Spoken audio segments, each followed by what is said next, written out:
Hi, this is Susan from Crochet Design Studio, and today we're going to show you how to prep a pattern from Garment Designer and how to make a pattern packet. Garment Designer is software for both Windows and Mac computers. I use manila envelopes to build my pattern packets. On the front I have the schematic, and on the back I have other pieces of information. Now you might ask, why a pattern packet? Well, the main reason is organization and to keep all parts together. Also, you might create variations on a theme later. And of course, storage and easy retrieval are other reasons. Here you see a pattern that I'm getting ready to print. My influence was an old Adri pattern from the mid-80s. And as you can see on screen, I've developed the pattern, I've added seam allowances, extensions, and I'm ready to print. So the first thing I like to do is to print the schematic. And to do this, I will go up to the File menu and ask it to print. And the software will print it, and I usually use landscape mode for that. So now I've sent that to the printer. And then the next thing I want to do is to create my full-scale pattern. Using shortcuts, I will turn off the dimensions, turn on a grid, and then scale to actual size. And I have pagination on so you can see how many pages are in this pattern. So if we scroll over and down, you can see that there will be 18 pages required to print out the pattern. Next, I will go to the File Print menu and tell it to print all my pages. Of course, I can choose selected pages as well. And now my printer is busy printing.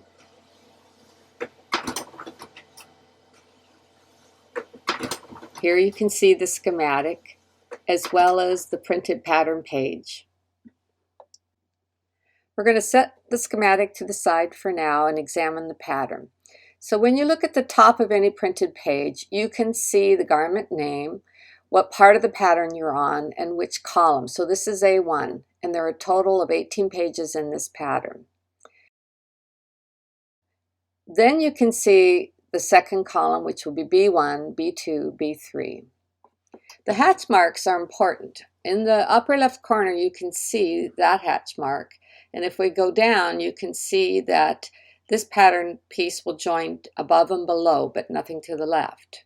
And it will join to A2. Then if we go over to the right, you can tell by this type of hatch mark that it's going to join to a piece beside it and below it as well. And if we look at the second column, you can see how these hatch marks will line up once trimmed. So this is the manner by which you can always tell where you are in taping a pattern piece together. Off to the cutting table. I like to use this particular paper cutter from Fiskars. I used the 50% off coupon at Joann's. What I like about it is that it can cut up to 10 pages at one time. So when you do a lot of patterns, it's worth the investment.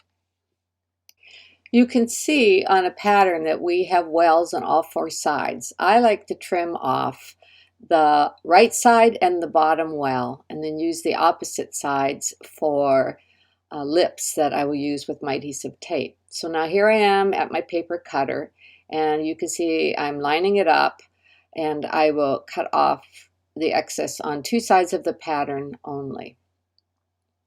So we'll go ahead and speed this up a bit to save time in the video.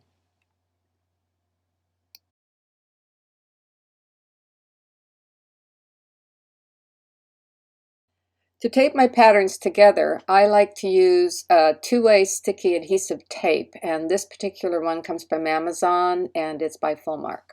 So take the cap off, and then I run the tape along the well that wasn't cut on the second pattern piece, A2, and then I will take A1 and line up the grid as well as the hatch marks and stick the two together. The grid makes it helpful.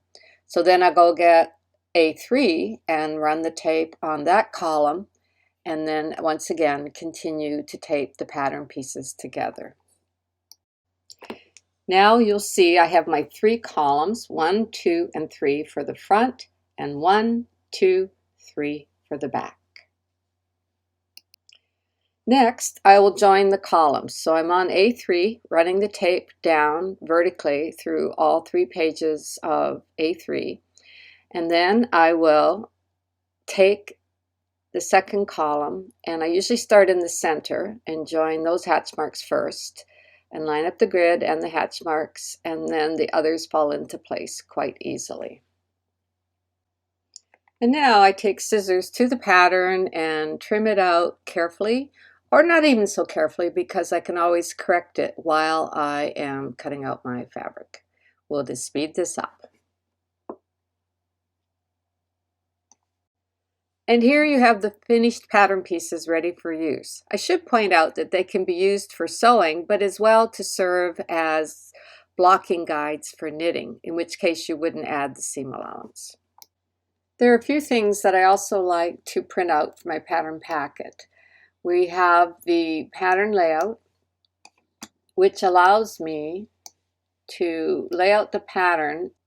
I can move all these pieces around, and when I get the layout, it will tell me how much length I have and what is the width. I also like to print out the project summary, which will tell me all the different elements of my project. And I like to print out the sloper measurement chart, which will give me the measurements used in that project. Back at the table, you can see the printouts from these various items. I have my schematic. I have my project summary, which shows me all the styles that I chose. I have my sloper measurement chart, and I have my pattern layout. Now I'm going to trim these and prepare them for the pattern packet. Now you can see all my trimmed pieces, and I'm ready to adhere all parts to my manila envelope. So we're going to speed this up a little bit. So I take the schematic, tape it, and place it on the front. On the back, I'll put my pattern layout and my sloper summary and my project summary, arrange them in some manner, and tape them in place. And sometimes I'll insert fabric or yarn into the envelope as well for a complete project. Later, once I've used my pattern, I will fold it up and place it inside the envelope. And I'd like to point out that I often save paper to recycle, and then when I print my patterns for Garment Designer, I print on the opposite side. It's a good ecological thing to do. Once all my pattern pieces are ready to go, folded up, I place them inside the envelope and store away my project. So that's it. Here's your pattern packet. We've got the front and the back, and you too can start to create a collection of patterns that you keep with your various projects for easy retrieval and definitely organization. Thanks for joining us. We are the home of Garment Designer software for Windows or Mac. Please check out our website, join our mail list, follow us here on YouTube. We're also on Instagram and Facebook, and you can follow us there as well. Until the next video.